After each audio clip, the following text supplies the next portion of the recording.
Nathan Cole stood at the tall window of the Galactic Concorde's assembly hall, watching ships from a dozen different species drift past the station. He wore the simple gray suit of a minor diplomat, nothing fancy, nothing that would draw attention. That was the point. For 300 years, humanity had worked very hard to be forgettable. Behind him, representatives from the 17 species of the Concorde argued about trade routes and mining rights. The Valari complained about tariffs. The Keth demanded more seats on the Security Council.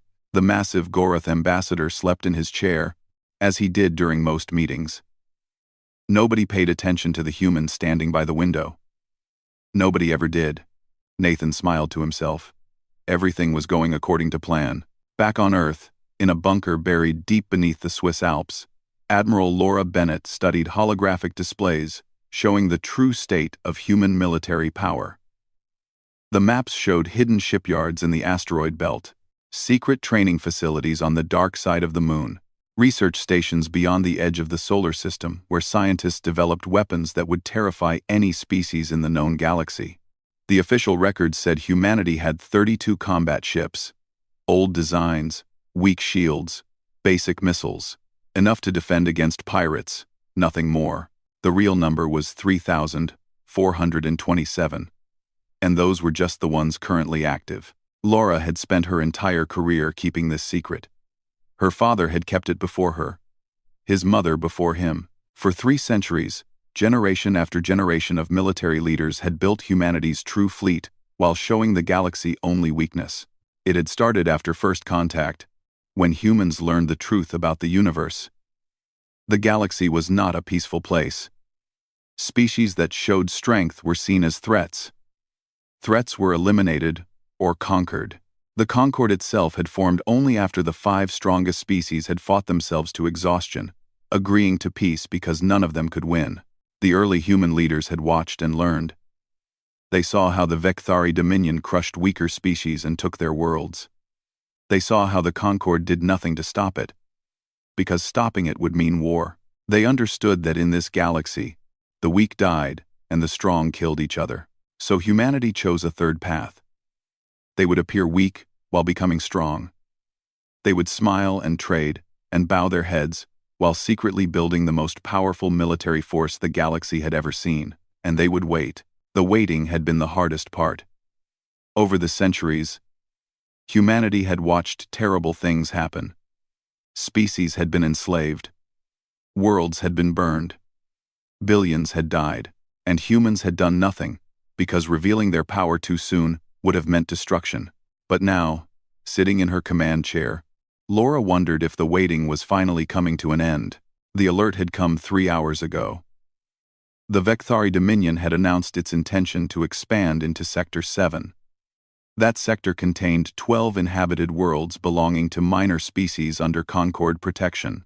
It also contained New Haven, humanity's largest colony outside the solar system. 4 million people lived there. Families, children, people who had built homes and farms and cities on a world far from Earth. The Vecthari saw them as easy targets. Laura pulled up the intelligence reports.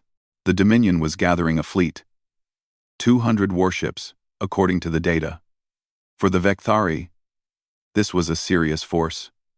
For humanity, it was barely worth noticing. But nobody knew that. Nobody could know that. She opened a secure channel to Earth. In Geneva, the World Defense Council was already in session when Laura's face appeared on the main screen. General Chris Blake sat at the head of the table, his gray hair cut short, his face lined with decades of difficult decisions. Around him sat the leaders of every major military branch, plus representatives from the civilian government. "Admiral Bennett," Chris said, "we've received your report." Laura kept her voice calm. The Vecthari fleet will reach New Haven in approximately 6 days. Their commander is named Zethkar. He's conquered 11 worlds for the Dominion. He's never lost a battle. He's also never faced a real opponent. And the Concorde? Doing what they always do, forming committees, drafting statements of concern. The Valari ambassador suggested offering the Vecthari a trade deal in exchange for leaving New Haven alone. A bitter laugh went around the table. Everyone knew what Concorde protection was worth. Nothing. Chris leaned forward. What are our options? Laura had thought about this for hours. She had run simulations. She had consulted with her staff, and she had come to a conclusion that both thrilled and terrified her. We have two choices. The first is evacuation. We can pull our people off New Haven before the Vekthari arrive. Abandon the colony. Let them take an empty world. And the second, Laura took a breath. We reveal ourselves. We bring out the real fleet. We show the galaxy what humanity has been building for 300 years. Silence filled the room. Everyone understood what this meant. 3 centuries of careful deception ended in a single day. Every species in the galaxy would suddenly see humans as the threat they truly were. Everything would change. Chris looked around the table. Thoughts? A woman at the far end spoke up. Secretary of State Diana Ross, the highest-ranking civilian in the room. If we evacuate, we save 4 million lives today.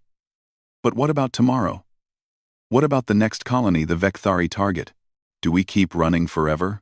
And if we reveal ourselves, another voice added, we might start a war with the entire galaxy. Every species will be afraid of us. Some might attack before we can attack them. Let them try, Laura said quietly. Everyone turned to look at her. I've spent my entire life preparing for this moment. So did my father. So did my grandmother. We didn't build this fleet to hide forever. We built it to protect humanity. And right now, 4 million of our people need protection. Chris studied her face for a long moment. Then he nodded slowly. We put it to a vote. All in favor of revealing our true military capabilities to defend New Haven? One by one, hands rose around the table. Every single person voted yes. Chris turned back to the screen. Admiral Bennett, you have your orders. Defend our people. And show the galaxy what happens when someone threatens humanity. Laura felt her heart racing, but her voice stayed steady. Understood, sir. The masquerade is over. She closed the channel and looked at the display showing the hidden fleet.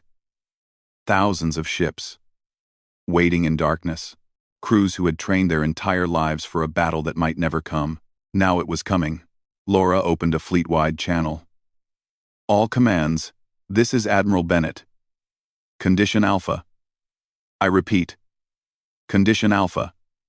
Prepare for full deployment. We're going to war. Across the solar system and beyond. Lights came on in hidden stations. Engines powered up. Weapons systems activated. The sleeping giant was finally waking up, and the galaxy had no idea what was coming. Commander Zethkar stood on the bridge of his flagship, the Burning Claw, and watched the stars stretch into lines as his fleet jumped through folded space. 200 warships followed behind him, each one crewed by warriors who had conquered worlds and crushed resistance across a dozen star systems. This was the largest fleet the Dominion had assembled in 50 years, and their target was a single human colony. Zethkar found it almost insulting. The Dominion Council had ordered this attack as a message to the Galactic Concord. The humans were weak. Everyone knew that. Taking their colony would prove that the Concord could not protect its members. Other species would see this and understand that resistance was pointless. Still, orders were orders. Zethkar would crush the humans, claim their world, and add another victory to his record. Then perhaps the Council would give him a worthy challenge. The jump ended, and New Haven appeared on the view screen. A blue and green world, covered with forests and oceans. Scanners showed cities scattered across the main continent. 4 million humans, going about their simple lives, unaware that death had arrived. Zethkar's communications officer looked up from her console. Commander, we're receiving a transmission from the surface. The surrender already? Zethkar laughed. That was quick. Put it through. The screen flickered, and a human face appeared. A male, wearing a simple gray uniform. His expression was calm, almost bored. Behind him, Zethkar could see what looked like a basic control room. Nothing impressive. This is Captain Derek Palmer of the New Haven Colonial Defense Force, the human said. You have entered human territory without permission. You have 24 hours to withdraw your fleet. This is not a request. Zethkar stared at the screen. Then he started laughing. Around him, his bridge crew joined in. The sound echoed off the metal walls. Human, Zethkar said when he finally stopped laughing. Do you understand what is happening? I have 200 warships. You have what? A few patrol boats? Some ground batteries? I could glass your entire world in an hour. Captain Palmer's expression didn't change. You have 24 hours. Use them wisely. The transmission ended. Zethkar shook his head in amazement. The humans were either very brave or very stupid. Probably both. He turned to his tactical officer. What do the scanners show? How many ships do they have? The officer studied his console. I'm reading 12 vessels in orbit, Commander. Small craft. Defensive weapons only. Our intelligence reports said the humans have about 30 combat ships in their entire fleet. Most of those are near their home world. 30 ships. Zethkar sat back in his command chair. And they think they can threaten me. Prepare the fleet for attack. We'll begin the bombardment at dawn, local time.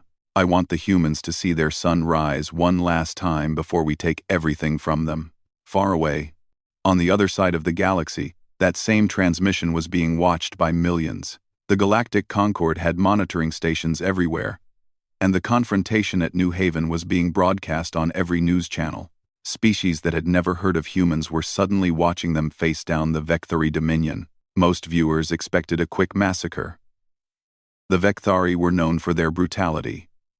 The humans were known for nothing at all. In the Concord Assembly Hall, Nathan Cole stood before the gathered ambassadors. For once, everyone was paying attention to him. Ambassador Cole, the Valari representative said, her voice dripping with what might have been concern or might have been condescension. Perhaps you should consider negotiating. The Dominion might accept a tribute payment in exchange for leaving your colony intact. We could facilitate discussions. Nathan smiled politely. Thank you for the offer. But I don't think that will be necessary. You don't understand. The Gorath ambassador had woken up, his massive body shifting forward. The Vecthari don't negotiate. They take what they want. Your colony is lost. The question is whether you lose just the colony or your entire species. We appreciate your concern, Nathan said. But humanity will handle this situation ourselves. The ambassadors exchanged glances. Several of them looked at Nathan with something like pity. They had seen this before. Small species, facing extinction, refusing to accept reality until it was too late. Nathan caught the looks and kept smiling. They had no idea. On New Haven, the mood was very different. Captain Derek Palmer walked through the underground bunker that served as the Colonial Defense Headquarters. Around him, officers moved with calm efficiency, preparing for what was coming. The evacuation is complete. His second-in-command reported. All civilians have been moved to the shelters. Essential personnel only remain at their posts. Derek nodded. Good. And the message? And the message? Sent to Earth 6 hours ago. We received confirmation that the fleet is mobilizing. Derek looked at the clock on the wall. 24 hours. That was how long he had given the Vecthari. It was also how long it would take for the real human fleet to arrive. He thought about his family, safe in one of the deep shelters. His wife, Maria. His 2 daughters, both under 10 years old. They didn't know what was about to happen. Nobody on New Haven did, except for a handful of officers who had been briefed on humanity's true capabilities. For 300 years, this secret had been kept. Millions of people had lived and died, never knowing what their species had built. Never knowing what humanity was really capable of. Now the secret was about to come out. Derek pulled up the tactical display. The Vecthari fleet was holding position just outside the planet's defensive perimeter. 200 ships, all of them larger and better armed than anything in the Colonial Defense Force. By any normal calculation, the humans were completely outmatched. But this wasn't a normal calculation. The hours passed slowly. On the Vecthari flagship, Commander Zethkar watched reports from his scouts. The humans were doing exactly what he expected. Evacuating civilians, reinforcing defensive positions. preparing for a last stand that would mean nothing. One of his officers approached. "Commander, we're picking up some unusual readings at the edge of the system." "Unusual how?" "Energy signatures. Very faint. Could be sensor ghosts." Zethkar waved his hand dismissively. "The humans have nothing out there. Focus on the planet." The officer hesitated but obeyed. On Earth, Admiral Laura Bennett stepped onto the bridge of her flagship, the Vanguard. Around her, officers manned their stations with the quiet confidence of people who had trained their whole lives for this moment. "Fleet status?" she asked. "All 3,427 vessels report ready," her tactical officer responded. "Jump coordinates are locked. We can depart on your command." Laura looked at the main view screen. It showed a star map, with New Haven highlighted in red. Her people were there. 4 million of them, waiting for rescue. Trusting that someone would come, she thought about all the times humanity had wanted to act but couldn't. All the atrocities they had watched from the shadows. All the deaths they could have prevented if they had revealed themselves sooner. No more waiting. No more hiding. "All ships," she said, her voice carrying across the fleet through quantum-encrypted channels. "Prepare for jump. It's time to show the galaxy who we really are." The countdown began. In minutes, 3,000 ships would appear in the skies above New Haven, and the universe would never be the same. The sun rose over New Haven's main continent, painting the sky in shades of orange and gold. In the cities below, the streets were empty. 4 million people huddled in underground shelters, holding their children, praying to whatever gods they believed in. Above them, Commander Zethkar gave the order to attack. "All ships, begin bombardment. Target the major cities first. I want the humans to see their world burn." The Vekthari fleet moved forward, weapons charging. 200 warships in perfect formation, ready to unleash destruction on a defenseless planet. Then the sky tore open. It started as a flicker, like heat rising from hot sand. Then the flickers became rifts, tears in the fabric of space itself. They appeared everywhere, surrounding the Vekthari fleet like a cage of light. And ships came through, not tens, not hundreds, thousands. The first to emerge was the Vanguard, Admiral Laura Bennett's flagship. It was 3 times larger than any Vekthari vessel. Its hull covered with weapons that shouldn't exist. Behind it came carriers that could have swallowed the Burning Claw whole, dreadnoughts bristling with cannon batteries, cruisers moving in perfect synchronized formations, fighters pouring out of launch bays like swarms of angry insects. On the bridge of the Burning Claw, every alarm was screaming. Officers shouted over each other, trying to make sense of what their sensors were telling them. 3,000 contacts. No more. The sensors can't count them all. Those energy signatures, that's not possible. "Commander, what do we do?" Zethkar stood frozen at his command post, staring at the view screen. His fleet was surrounded. Completely, utterly surrounded by a force so large that his 200 ships looked like toys. This was impossible. Humans didn't have ships like this. Humans didn't have technology like this. The intelligence reports said. The intelligence reports were wrong. Everything was wrong. A transmission came through on all frequencies. Admiral Bennett's face appeared on every screen in the Vekthari fleet and on every news channel across the galaxy. "This is Admiral Laura Bennett of the United Earth Navy." Her voice was calm, almost pleasant, like she was discussing the weather. "For 300 years, humanity has watched the galaxy tear itself apart through war, conquest, and genocide.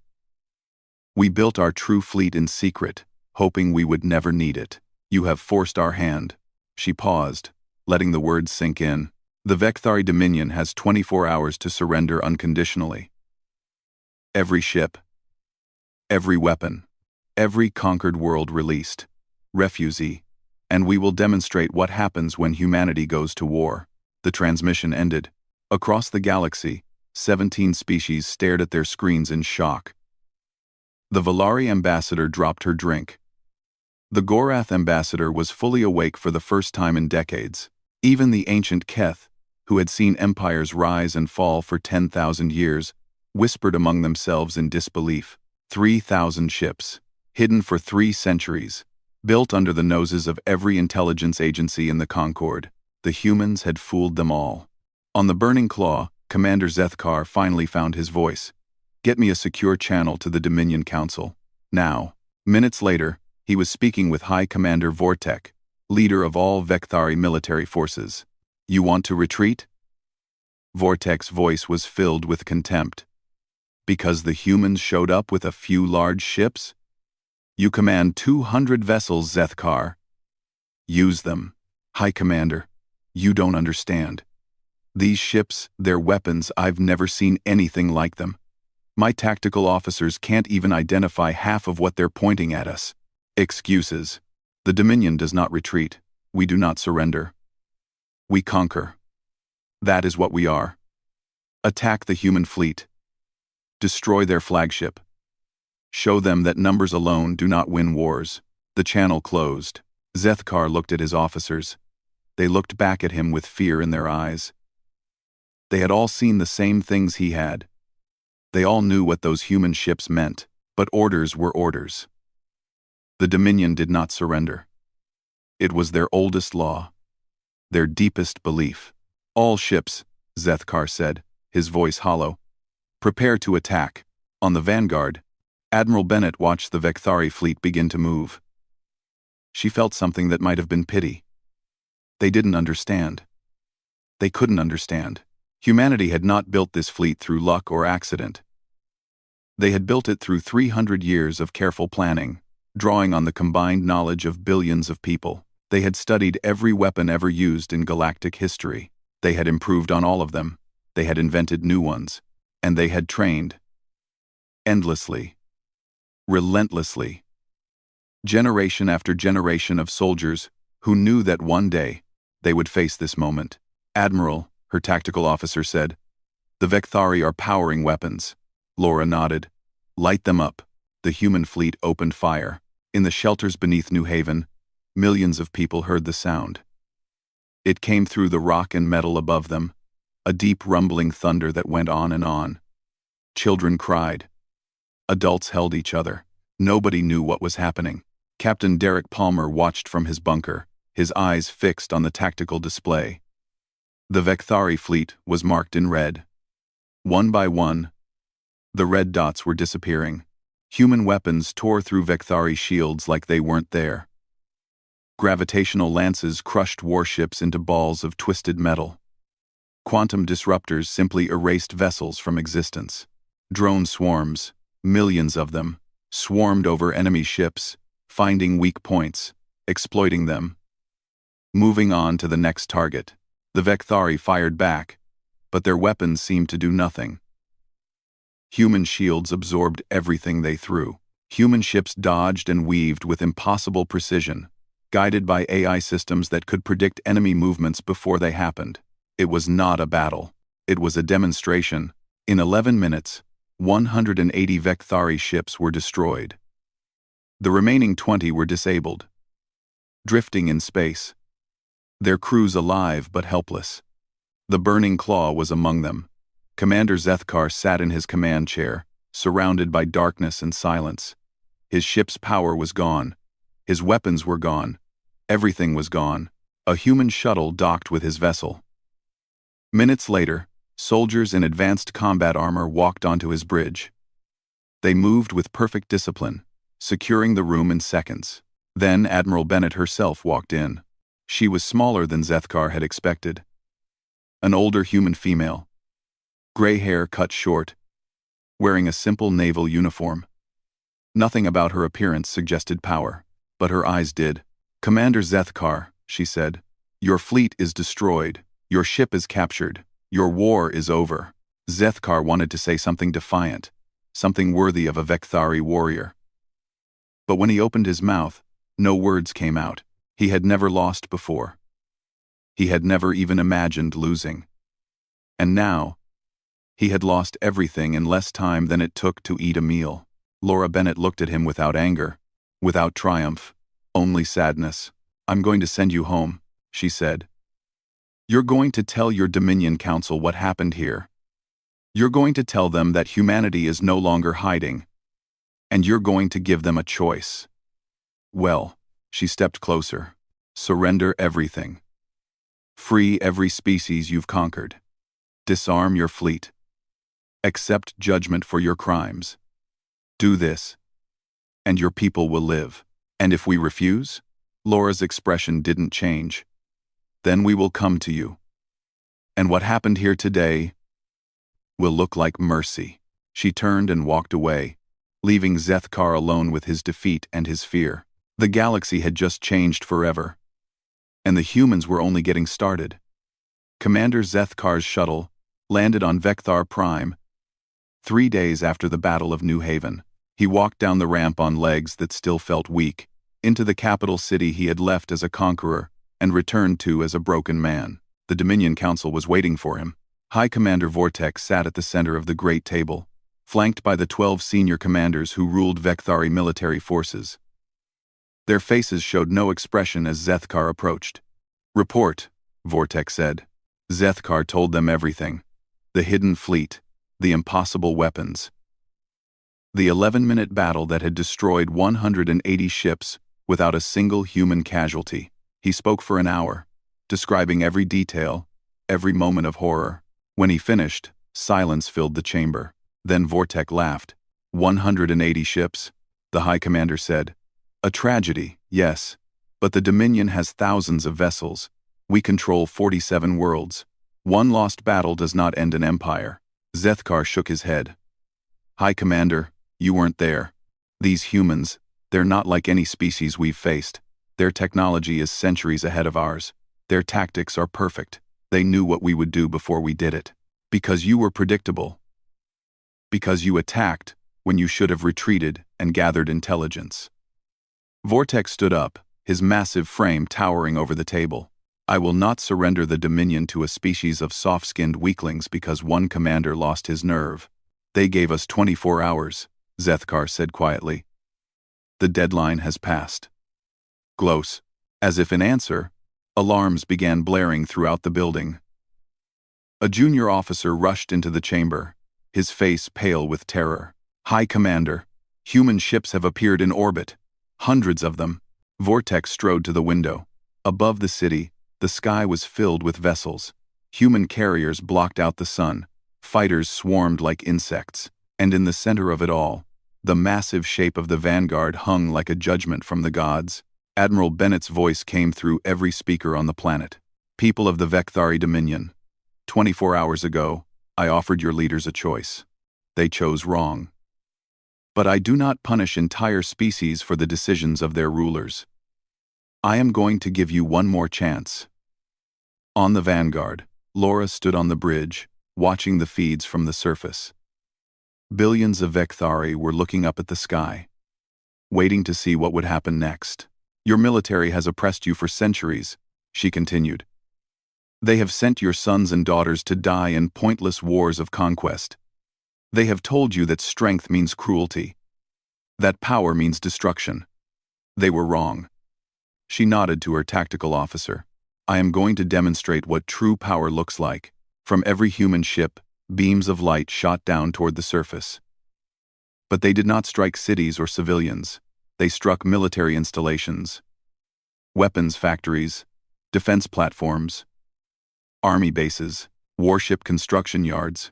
The Vecthari military infrastructure, built over thousands of years, was systematically erased in a single afternoon. The council chamber shook as explosions rocked the capital. Through the window, Vortex watched his life's work disappear in fire and light. Shipyards that had built the fleet he commanded, training facilities where he had learned to fight, all of it, gone. But not a single civilian area was touched. Not one home, not one school, not one hospital. The humans were being precise, terrifyingly, impossibly precise. When the bombardment ended, Admiral Bennett spoke again. The Vecthari military no longer exists. Your warships are scrap. Your weapons are dust. But your people are alive.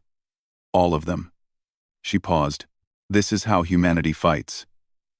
We do not murder civilians. We do not enslave the defeated. We destroy only what threatens us, and we spare everyone else. Remember this. Teach it to your children. On the surface, the Dominion Council sat in stunned silence. Their power was gone. Their empire was broken. And they were still alive, which somehow made it worse. Over the following weeks, the human fleet moved from world to world. Every species the Vectari had conquered was liberated. Slave camps were opened. Prisoners were freed. Occupation forces surrendered without a fight, because there was nothing left to fight with. Lieutenant Megan Torres led one of the Marine units that handled the liberations. She had trained for years for this work, learning the languages and customs of a dozen species, preparing to bring freedom to those who had lost it. On a world called Theral, she walked into a labor camp where the Vectari had worked prisoners to death for 50 years. The survivors were thin and scared, blinking in the sunlight as the gates opened. "Who are you?" one of them asked in a trembling voice. "We're humans," Megan said. "We're here to take you home." The former prisoner stared at her. "But humans are weak. Everyone knows that. How could you defeat the Dominion?" "End of it." Megan smiled sadly. "We're not weak. We just let everyone think we were. It was easier that way." She helped the survivors onto transport ships, gave them food and medicine, and sent them back to their home worlds. And she did this over and over, on world after world, until the last prisoner was free.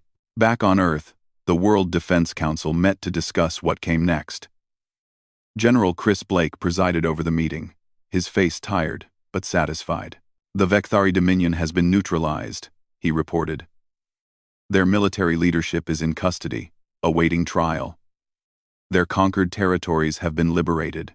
Estimated civilian casualties from our campaign: 0. 0? Secretary of State Diana Ross raised an eyebrow. "That seems almost unbelievable." "Our targeting systems are very good," Admiral Bennett said from her seat at the table. "And we were very careful. Humanity has seen what happens when wars kill innocents. We decided a long time ago that we would do better." Diana nodded slowly. "The galaxy is watching us. Every species knows what we did. What we can do. The question is, what do we do with that power?" It was a question that had haunted humanity for 300 years. They had built the most powerful military force in galactic history. They could conquer the entire Concord if they wanted to. Nobody could stop them. But that wasn't why they had built the fleet. "We do exactly what we always planned to do," Chris said. "We protect people who can't protect themselves. We stop genocides and conquests. We show the galaxy that there's a better way to exist together." "And if other species see us as the threat now?" Diana asked. Laura Bennett spoke up. "Then we'll have to prove them wrong. Not through words, but through actions. Every decision we make from now on will show the galaxy who humanity really is." She thought about the centuries of hiding, the generations of soldiers who had trained and prepared, hoping they would never have to fight, the terrible patience that had brought them to this moment. "We didn't build this fleet to conquer," she said. "We built it to protect. Now we have to live up to that promise." The council agreed. Humanity would not become the new tyrants of the galaxy. They would be something new. Something the universe had never seen before. They would be guardians. And for the first time in galactic history, the weak would have someone to defend them. 6 months had passed since the Battle of New Haven. The galaxy had changed in ways that nobody could have predicted. The Galactic Concord Assembly Hall was more crowded than it had ever been. Representatives from all 17 member species filled the main chamber, along with delegations from dozens of smaller civilizations that had never been allowed to speak here before. The freed species, the former slaves, the ones who had been invisible until humanity gave them a voice. Ambassador Nathan Cole walked to the central podium. He no longer wore the simple gray suit of a minor diplomat. Now he wore the formal uniform of Earth's senior ambassador, dark blue with silver trim, carrying the weight of 3,000 warships and the trust of billions. The hall fell silent as he began to speak. "Distinguished representatives," Nathan said. 6 months ago, humanity revealed a secret we had kept for 300 years. Many of you felt afraid. Some of you still do. I understand that fear. We have power that no species in this galaxy has ever possessed. He looked around the chamber, meeting eyes from a dozen different species. But power alone does not define who we are. Actions do. In the past 6 months, humanity has liberated 47 worlds. We have freed over 2 billion beings from slavery and oppression. We have put war criminals on trial. And we have not claimed a single planet, not demanded a single credit, not taken any revenge. A murmur ran through the crowd. It was true, all of it. The humans had done everything they promised, and nothing more. They had used their terrifying power only to heal, not to harm. We hid because we wanted peace, Nathan continued. We built weapons because peace must be defended. We revealed ourselves because innocents were dying, and no one else would act. He paused, letting the words hang in the air. We have no interest in empire. We have no desire to rule. But understand this clearly. Humanity will never again tolerate genocide, conquest, or the enslavement of any species. The galaxy has a protector now, whether it wanted one or not. In the gallery above the main floor, Captain Katie Sullivan watched the speech. She was the youngest officer on Admiral Bennett's staff, just 28 years old. Born after the secret fleet was already built. She had grown up believing that humanity was weak, that they survived only through luck and diplomacy. Now she knew the truth. Her parents had known. Her grandparents had known. Generation after generation had kept the secret, preparing for a day that might never come. It had come, and Katie was part of what happened next. Admiral Laura Bennett sat beside her in the gallery, watching her old friend Nathan deliver the speech they had written together. After decades of pretending to be nothing, Nathan was finally showing the galaxy who he really was. A brilliant strategist, a careful diplomat, the man who had fooled 17 species for 30 years. What are you thinking? Katie asked quietly. Laura considered the question. I'm thinking about all the people who didn't live to see this day. My father, his mother, all the admirals who commanded the secret fleet before me. They spent their lives preparing for this moment, knowing they might never experience it. Was it worth it? All those years of hiding? We'll find out. Laura nodded toward the assembly below. The next few years will show whether we made the right choice, whether the galaxy can accept what we've become. Below them, Nathan was finishing his speech. Today, I am proposing a new treaty. The Galactic Covenant of Protection. Every species, no matter how small or weak, will be guaranteed safety. Any attack on a member world will be considered an attack on humanity itself, and we will respond with everything we have. He stepped back from the podium. The days of hiding are over. The days of watching and waiting are done. Humanity is ready to take its place in this galaxy. Not as conquerors, not as rulers, but as guardians. The vote was held immediately. 16 species voted in favor. Only the Keth abstained, as they always did, preferring to observe rather than commit. But even they did not vote against. The covenant passed. The galaxy had a new protector. In the weeks that followed, things began to change. Border disputes that had simmered for centuries were suddenly resolved, because nobody wanted to attract human attention. Pirates who had preyed on trade routes vanished, knowing that human ships were now patrolling. Smaller species that had lived in constant fear began to relax, to build, to dream of futures they had never thought possible. It wasn't perfect. Some species resented the humans. Some whispered that this was just another form of control, that the humans would eventually show their true colors. Some waited for the moment when humanity would become the monsters they feared. That moment never came. General Chris Blake retired a year after the revelation, as people had started calling it. At his farewell ceremony, he spoke to the officers who would carry on his work. Remember why we built all of this, he said. Not for glory, not for power, not for conquest. We built it because the universe is cruel, and someone needs to make it less cruel. That's our job now. That's our responsibility. Don't ever forget it. Lieutenant Megan Torres was promoted to captain and given command of a liberation task force. She spent the next decade finding forgotten slaves and hidden prisoners across the galaxy, bringing them home. Every time she freed someone, she remembered the first time, on Theral, when a prisoner had asked how humans could have defeated the Dominion. She always gave the same answer. We're not what we seemed.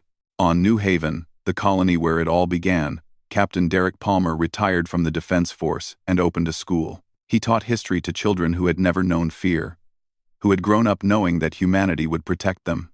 Sometimes he told them about the day the sky filled with ships, when 4 million people learned that they had never really been alone. And on Earth, in the bunker beneath the Swiss Alps that had once commanded the secret fleet, Admiral Laura Bennett finally stood down. Her successor, a young officer she had trained personally, took the command chair and prepared to continue the mission. Before she left, Laura looked around the room one last time. The displays showed the entire galaxy, with human ships marked in blue, thousands of them, spread across 1,000 star systems, watching and waiting. Take care of them, she said quietly. Take care of everyone. She walked out into the sunlight for the first time in what felt like forever. The war was over. The secret was out. Humanity had taken its place among the stars. It had taken 300 years of patience, sacrifice, and preparation. Millions of people had dedicated their lives to a cause they never saw completed. But in the end, it had worked. The galaxy had learned the truth about humanity. They were not weak. They were not harmless. They were the most dangerous species the universe had ever seen. But they were also the most merciful. And that made all the difference. In the vast darkness of space, ships with human crews patrolled the borders between civilizations. They watched for threats. They protected the helpless. They kept the peace.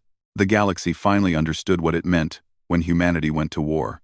It meant that the war was already over, and humanity had won before the first shot was fired, because that was what 300 years of preparation looked like. That was what happened when humans decided to fight. The galaxy would never forget.